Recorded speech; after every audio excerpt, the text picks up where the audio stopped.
Just characterise the period you're reporting on then for us and give us an update on what current conditions look like.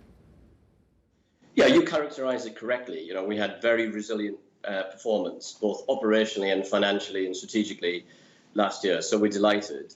And we're poised and ready to make a huge contribution towards the economic recovery that's required in Britain. We're brilliantly positioned, whether it's climate change, inclusive capitalism, build back better, levelling up. They're all themes that we've talked to you guys before on many occasions. And now, what was sort of off pitch now is very much mainstream, is that this is what we need, particularly outside of London. But London's also got its own issues and problems. We need a massive investment programme in the UK, and LNG intends to play a huge role in helping the economy get back on its feet.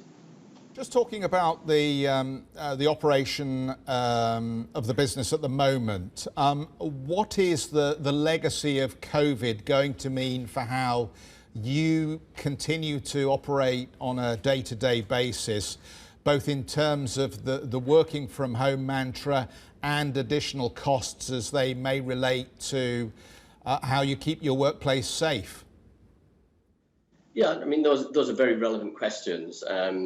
We didn't close any of our offices, as you know, so we kept people working all through. We had to deal with a lot of life insurance and bereavement issues during the crisis, and our colleagues dealt with that incredibly well, whether they were working from home or working in the office to do that. We feel as though for parts of our business, productivity is a bit low from working from home, perhaps 15, 20, 25%. Some areas are the same. So we always had agile working. So lots of my colleagues would have worked from home already, perhaps 1 day a week, sometimes 2 days a week.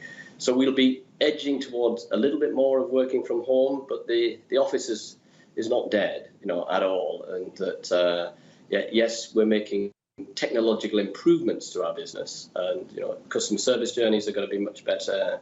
The technology that we've all become very comfortable in using is going to make lives easier for us, lives better for our customers. And so I'm very comfortable about what we did during the pandemic, and the route out of the pandemic. I'm also very comfortable that we'll continue to deliver really good customer service, and will be a combination of working from home, working in the office, but most of it's going to be working from the office. Nigel, when I listen to you sometimes, and lovely to see you, by the way, I feel you're in lockstep with the government's aims of building back better, digitisation, levelling up, etc., and we've already heard that latter phrase from you. And yet this government's done nothing for your customers in terms of pensions. In fact, if anything, measures to deal with COVID have taken away any incentive to save or add to the pension for many as well. Plus the fact they're upping your tax rate aggressively as well. How bad was the Sunak budget? No, I was reasonably supportive of it. I mean, I think we do need an investment boom in the UK, and I think the Chancellor was doing the right thing, trying to stimulate that. And that's going to be pretty tricky, I think, because investment's been flat since Brexit, and nobody seems to have noticed that. We're really continuing to underinvest, except for ourselves. I think directionally, they're heading in the right direction. But I think they need firms like ours and lots of other firms across the UK to step up and do more.